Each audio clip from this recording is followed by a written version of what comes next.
মিছরির সঙ্গে তোমাদের খারাপ ব্যবহার আমাকে প্রতিদিন উত্তপ্ত করে তুলেছিল। আমি রোজ তোমাদের উপর প্রতিশোধ নেওয়ার কথা ভাবতাম। তখন বুঝতে পারিনি যে প্রতিশোধ স্পৃহা আসলে ভালোবাসারই অন্য একটি রূপ। তুমি বিশ্বাস করো সর্বাণী, আমি একটুও মিথ্যে বলছি না। আমি প্রতিদিন নতুন নতুন করে প্রতিশোধ নেবার উপায় বার করতাম,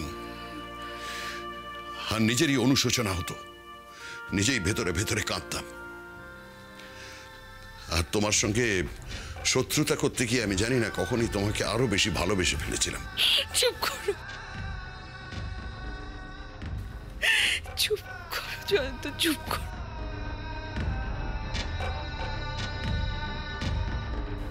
সর্বাণী, তুমি আবার কাঁদছো। দেখো, তুমি কেঁদো না।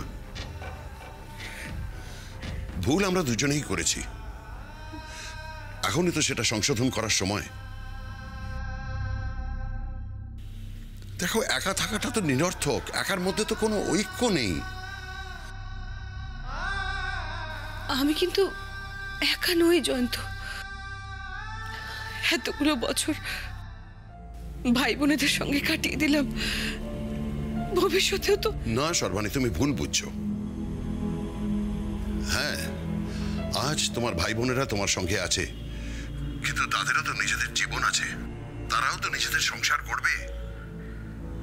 কেউ তার নিজের স্বামীর সঙ্গে, কেউ তার স্ত্রীর সঙ্গে। আর তখন তাদের সংসারে তো তোমার অনুপ্রবেশ নিষেধ হয়ে যাবে, সেই তো আবার তুমি একা হয়ে যাবে। তখন তখন তারা তাদের দিদিকে ভুলে যাবে বলছো? অবশ্যই নয়, কেন বলবে? কিন্তু পরিস্থিতির চাপে পড়ে হয়তো মন থেকে চাইলেও তোমার কাছে তারা আসতে পারবে না। তাছাড়া তুমি তোমার প্রাপ্যটুকু থেকে নিজেকে বঞ্চিত করবে কেন? তা যদি করো তাহলে তো আমাকেও বঞ্চিত করা হলো। বলো। তোমার এই কথার আর কোনো জবাব নেই আমার কাছে জয়ন্ত। বেশ তো,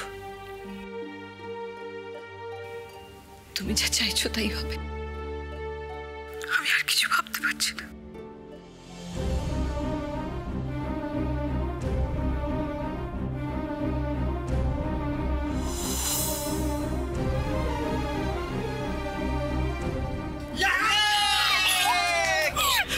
দেখলে তো সোনালি মা, আমি তোমায় যে কথাটা দিয়েছিলাম সেই কথাটা আমি রাখতে পেরেছি।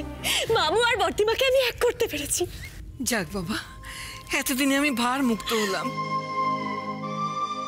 এবার জয়ন্তর ভার সর্বাণীকে দিয়ে আমি কাশি চলে যাব। আমার যে আজকে কি আনন্দ হচ্ছে আমি কাউকে বোঝাতে পারছি না। Thank you Amanda, thank you very much. আপনি রানিং কমিটির ব্যবস্থাটা না করে দিলে আমরা এই আনন্দটা উপভোগ করতে পারতাম না। কারণ শারণ, তুমি ভুল করছো, এখনো কিন্তু আমরা সম্পূর্ণ ভিক্টরিটা পাইনি। দিদি ভাই কিন্তু এখনো নিজে মুখে হ্যাঁ বলেনি। অবশ্য আমি আশাবাদী কিছুক্ষণের মধ্যেই উনি হ্যাঁ বলবেন। আমরা চলো ওই দরজার সামনে গিয়ে ওয়েট করি। দিদি ভাইয়ের মুখ থেকে হ্যাঁ শুনলেই ওখানেই সেলিব্রেশন। কিন্তু না শুনলে? হ্যাঁ, না শুনলে সেখানেই হাঙ্গার স্ট্রাইক। আমাদের কথা মানতে বাধ্য হবে। চলো তো গিয়ে দেখি ওখানে কি হচ্ছে। চলো, যা করবে আস্তে আস্তে।